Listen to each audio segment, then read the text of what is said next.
Hi. Morning, Doug. Morning, Mike. I'm interviewing Douglas Harding, who, in my mind, is one of the most successful open bookstore dealers in America. He has a bookstore in Wells, Maine, right on the Maine Drag, and he's had it for a number of years. Doug, tell us how you got into the book business. What brought you into this trade? Well, I went to an auction one day, had $25 or $30 to spend. I bought the books and I was in business. And about 3 or 4 months later, I bought a collection of about 50 to 75,000 books, which you know, your former boss bought a good part of them, and so did you. Yep. And I was in business. Where was your first place of business? East Hollis Street in Nashua. In Nashua. Yeah, in 62. How long did you stay there? 2 or 3 years. And then from there? Up on Amherst Street. Still in Nashua. Right, still in Nashua. And when did you leave Nashua and come to Maine? Well, I went from Amherst Street down to East Pearl, and that's where I ran the plate book business out of. And then I came to Maine in about, it was 79 I bought the property. 80 we moved. Been there ever since. And at one time you not only had a store, an open store in Wells, you also had an open store in Portland. Yeah, I bought a big building on one of the corners in Portland, across from the Art Museum. That was probably one of my biggest mistakes. Not in behind the building, but behind our own bookstore there. It was not a place for a bookstore? No parking. Yeah, without parking. Got to have parking. So it didn't work out, so I sold the building. And you just reconsolidated all the stuff took all back? the books out, didn't sell the books, just brought them back to Wells. Brought them back to Wells. Oh. When you first started in the trade, Doug, who were some of the people that you came into contact with? What are some of your remembrances of some of the early days when you were a bookseller in Nashua, back in the 60s? One of the earliest persons was Ken Leach, and the next one was Lloyd Curry. Yeah. Because I wrote him a letter, he was at J.S. Kenner's, to send me a list of the literature they were buying, and I used to go around and buy literature and sell to Lloyd for anywhere from 50 cents to $2.50 a piece. Those were the good old days, I guess. I'd like to have some of those books back. Well, yeah, 50 cents and $2.50, I can believe it. Oh, God. Charles Chestnuts for $2.50. Wow. But they weren't, you put them in the catalog back then for $15, $20. Yeah. That's the difference. That was the market in those days. That was the only market. And as I recall, there were a hell of a lot more booksellers running around in those days than there are today. Open shops were much more prevalent. Yeah, a lot of small shops. Lots of them. And now, there's very few. And they're not open. While we're just talking about this, Doug, do you see a future in the open bookshop? Is this something that's going to die? Only if you've got a good location, and you almost have to own your property. So, in other words, it's an uphill climb if you're renting and you're not in the right place. If you're not in the right place, you're not going to stay in business. Yeah. People will not go out of their way anymore. They don't have to. They can sit down at their computer, and that's the end of it. I was going to ask you, coming up next, is for you personally, was there much of a transition from the way you used to do business to the new world of the computer? Yeah, because I still can't run the computer, but I got people who can. Well, I think that's good enough. That's the secret. I know your daughter and son are Yeah. pretty active in the business. I mean, I'll never be able to do it because I don't want to do it. Well, I think that's a personal choice, isn't it? Yeah. There are still booksellers who don't have computers and don't have fax machines, and they seem to be doing pretty well. Yeah, I mean, if you have a clientele, you're going to do well. But what's happened is the books that we used to sell for decent money aren't saleable anymore. Because of the internet? Yeah. You got somebody on there selling a $100 book for $5. Now, what are you going to do? Which one are you going to buy? Well, I would imagine the $5 one. Exactly. And there's always, it's a race to the bottom, not a race to the top. It's an interesting way to phrase it. Do you yourself do anything on the internet? Do you do any buying on the internet or selling, or do you leave that up to I leave the that kids? up to the help, period. How often are you out on the road buying or selling books? We go out every day. Every day. You know, either a house call or I go on and check certain places. Do you have like a regular route? Yeah, absolutely. And do you cover mostly around your area, or do you go far afield? It's mostly southern Maine. It doesn't pay to travel anymore. Yeah, that's another issue. If I got a house call somewhere and there's a dealer near, I'll check the dealer out. But just to go there on a whim, you can't do it anymore. Yeah. Well, not unless you just want to take a trip to, sightsee. I know that you have in the past ventured off to do the California book fairs, and you have in the past driven both ways. Do you still continue that habit of yours? Drive out every January and come back every March. And do you hit a lot of booksellers along the way? Not anymore. Not anymore. Used to. Really? Used to buy 60, 70 cartons of books. You can't do it anymore. Was it the 60, 70 cartons of books a total purchase, or was just one way, or what? You just accumulate. You go to Peter Howard, you buy 20 cartons. Yeah. You can't do that anymore. Wow. So what is the expectation that you have now on these trips? Now that you can't buy 60 or 70 boxes, what do you usually get now? I try to get to the West Coast as quick as possible where it's warm. Where it's warm, okay. No expectations. No expectations. No. Which I can buy on the West Coast. I go out every day. Well, yeah, I think you can buy books up there. People who know what they're doing can buy books almost anywhere. I would imagine. Across country, the places I used to deal with, they're all closed. They were previously open shops? Yeah, but they're closed. And they're out of their houses. It's too hard to set up appointments. Yeah, if you're traveling. You don't know what the weather's going to be, et cetera. Doug, when you first started in the trade, did you have a mentor or someone who you worked with or someone who you went to when you had a question or a problem, someone who you used as a sounding board? Well, sure. I used Harold Burstein or Ken Leach. They were both. Harold was in it long before I was, and Ken was a little bit earlier, not much earlier. Just for our viewers, et cetera, tell us a little bit about Ken and a little bit about Harold from your personal experiences with them. That you can talk about, okay? Yeah, I got to say, that's pretty... Ken was pretty good. He used to get all the catalogs from the auction houses, and I'd see him once a month or so. After he dropped them off, he always gave those to me. Sit down and look at them, see what things were. And, you'd sell them stuff, and pretty much the same as Harold. Some things you could sell them and some things you couldn't. Yeah. Depends on how much money they had at the time. I mean, that's always been the problem. And none of them were Ed Morrow. No, I mean, Sam had all the money that he wanted to spend. And he was a customer ever since I moved to Maine, he was a customer in the store. Every 3 or 4 weeks, he'd be there like clockwork. And he'd spend $200, $300, $400, and you'd see him again. I saw him at your shop about 6 months before he passed away. Yeah. And I marveled at the fact that at 82, he was at the top of the ladder in the poetry section, looking at the top shelf. Oh, no. I mean, he still had that desire, He worked it up, and he called me about 2 weeks before he died and wanted to know what to do with his books.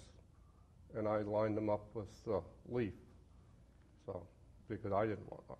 And for people who don't know who Leaf is, it's New Leaf England Book Loudonus at Auctions. New England Book Auction in That Sunderland. was the easiest way to do it. Yeah, I would imagine it was. There was some good books there, but there was some books that had problems. Well, yeah. Let me ask you this, Doug. If you were to enter the book trade today, how would you go about it? I'd try to find somebody with a lot of money. You can't get in the book business unless you got money. Just can't do it. It's also always been, for me, a labor-intensive kind of business, too. I mean, when I got it, I had no money at all. Well, I know. And today, you can't do that. You can't rent property. You can't do anything unless you have money. Well, you've recently added on to your existing shop as sort of like a warehouse. Yeah, it was 3,000 square feet. When did you do that? About 4 years ago. And what was the purpose that you had behind that? Just needed room. Just needed room. I mean, it wasn't enough room. I didn't want to fill the house up. Yeah. The barn's full as it is. I didn't want to fill up the house too, so kept the house as a house. Well, that's probably a smart move. If someone were to say to you, Doug, what do you think is the greatest challenge facing the antiquarian book world in the years ahead? Well, we're not getting any new people in. That's a problem. You look around this show, and they're all our age, pretty much. Yeah, well, the customers the same way. Doug's referring to the Boston Book Fair that we're both attending at this moment, and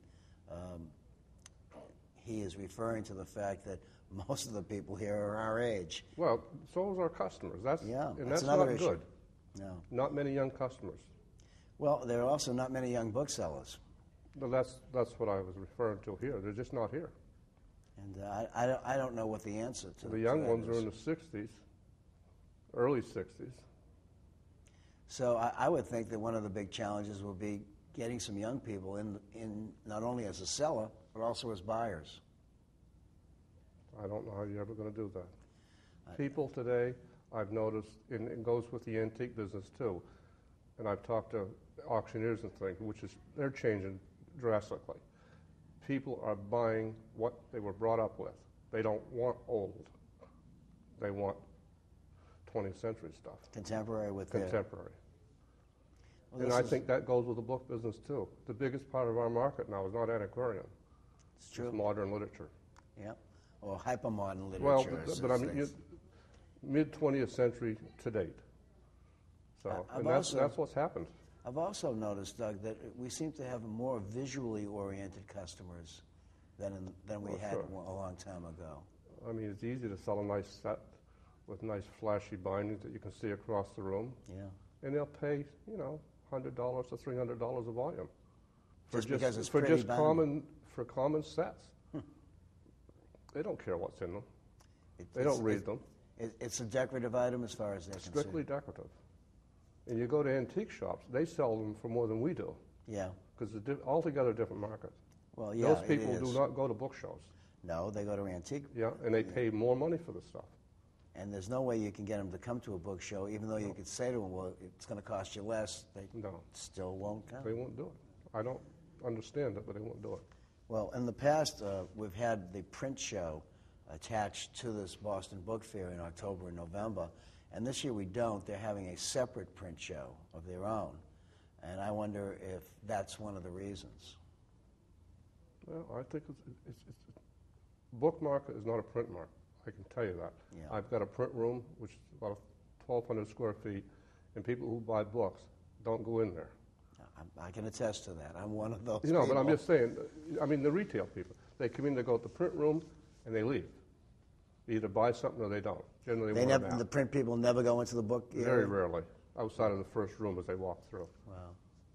They don't care. That's interesting.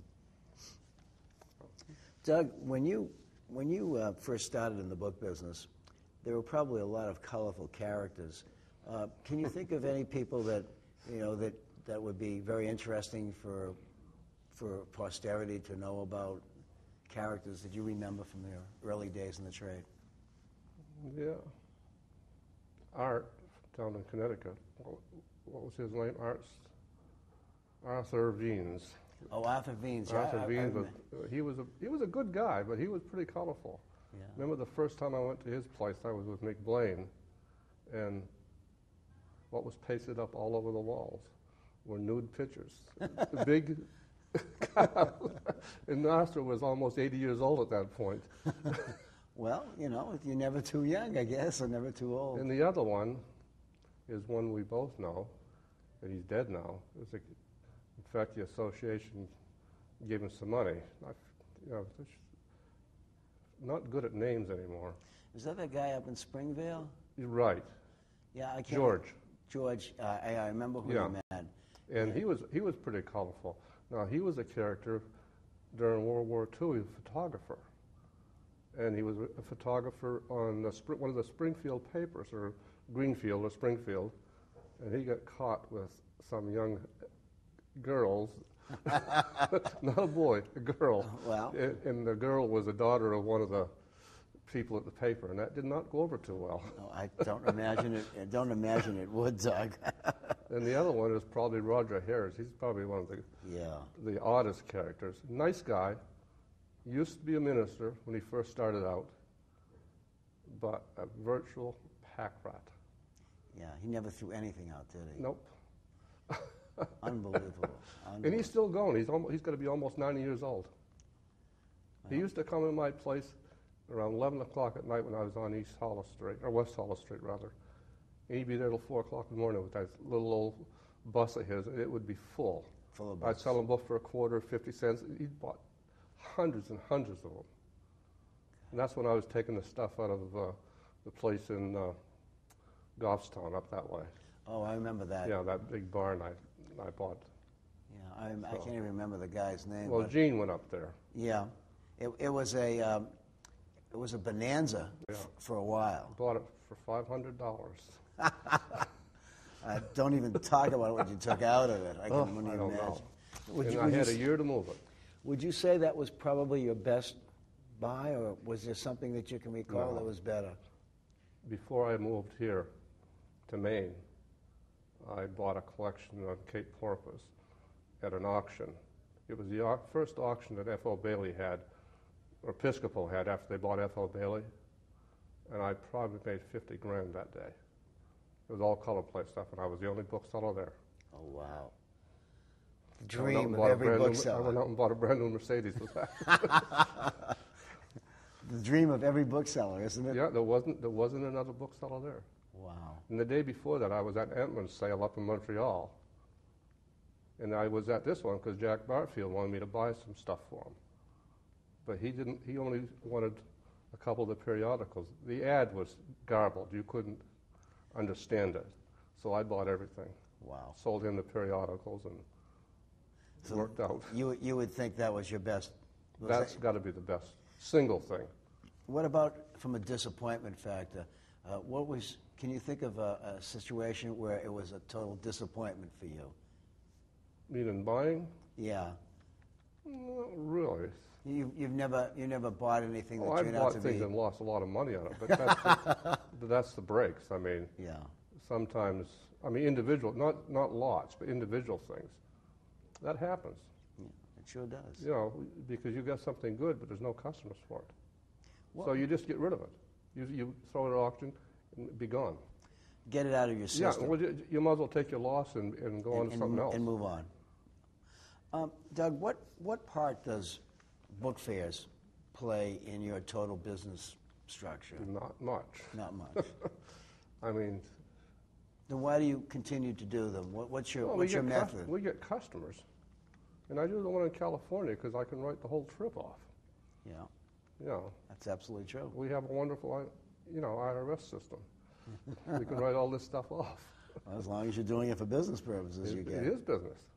And then, I go run around during the day, here and there, and buy a book here and there. You don't have to do a lot. Just enough to keep yourself. Just spend a few $1,000s, and it looks like you're doing something. When you first moved up to Maine and opened up that wonderful bookshop that you have, what was going through your head at that time? Did you think it was going to be a boom, a bust? Or? No, the plate book business was done at that point, and I had money, and I figured, just buy the real estate. You can't really lose. Not when you own property. I bought the house first, and next year I bought the other place. What kind of and everybody laughed when I bought it because I paid a lot of money for it. Wow. Well, they're not laughing Those anymore. who know you weren't laughing. No, but I'm just saying they're not laughing anymore. No, of course not. So. What kind of traffic on a normal summer day can you get in your shop? It used to be, not anymore, but we used to run on a normal day 150, 160 sales.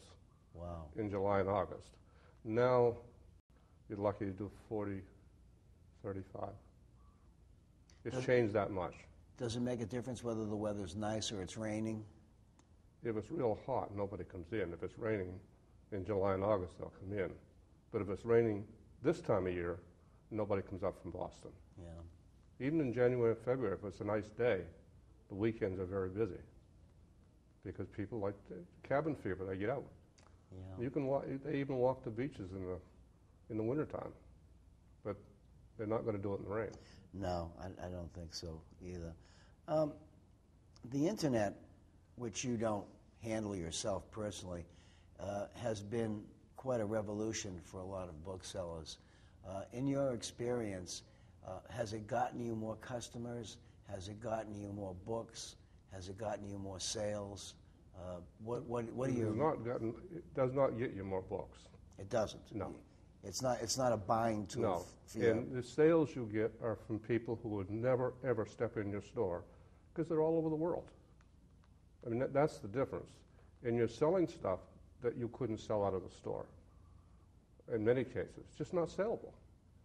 But people have different tastes from all over the world. Yeah. Sell a lot of stuff in Asia, a lot of stuff in Europe. Do you have any problems with these international sales? How do you go about making the sale? Do you take credit cards? It's all credit cards. It's all credit cards. Unless some of them actually will send cash in the mail from the Eastern Bloc area. Really? They'll send cash. Wow. I don't know where they get it, but they come in a padded envelope with cash in it. That's always a bookseller's best friend. Yeah, no, but it's just that you wonder why it gets through. But they put 2 pieces of cardboard there. And that's it? Put the $100 bills in between them. Wow. It works. But the internet is still a small part of our business. Is it? Yeah, maybe 10%. Now. Just 10%. Yeah, and I don't think it'll ever get much more than that. Maybe it might go to 20. Have you had any problems with credit card business? Are you? Well, I mean, sometimes the cards won't go through. You don't ship them the book. Right. We take most of our orders through ABAA or Emeritus or Biblio. We're on about 7 different sites, and some of them they process the cards for you, and it costs a little bit more, but you don't have to worry about it. They just do it. They verify whether the card's stolen or not, or try to. Where you'd have a hard job doing that, actually. Yeah.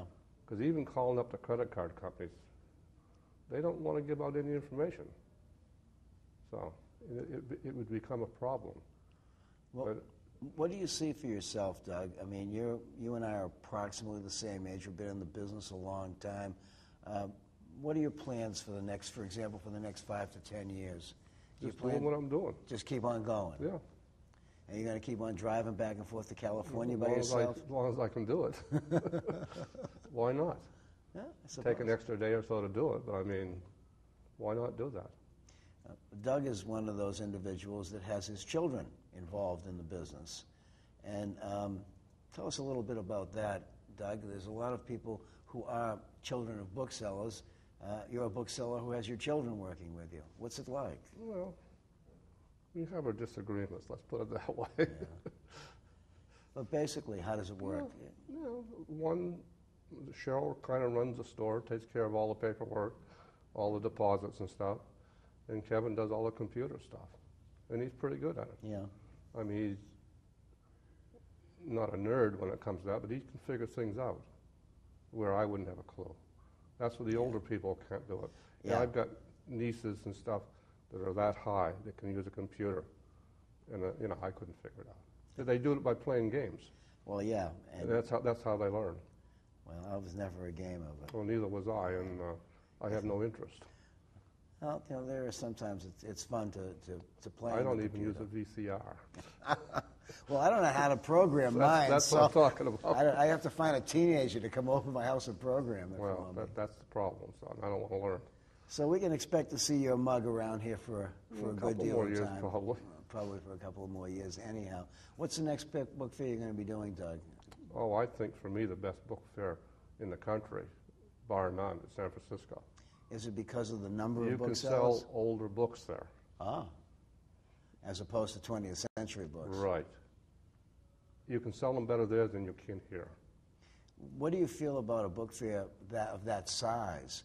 Do you feel like perhaps you get ignored sometimes because of the numbers? No, I don't think so. I think people who want to buy books will look. The ones who don't want to buy, you notice here, they're walking down the aisles, they don't look either way. Like that. Yeah. I mean, you're not going to sell them anything unless you're Heritage or Bauman or somebody. Yeah. You've got to know them. They don't want to bother with us. They never did. I don't care what you have in your booth. You could have the Right. Besson book, and you'd have the same problem.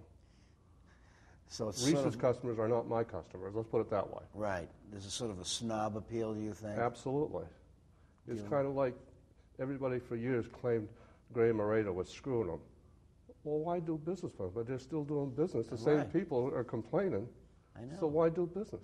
Well, because there's money to be made, I would Exactly. imagine. So he's not really screwing them. No, he's not. He's But just, they're all complaining they are. And I know he's not, but I'm just saying.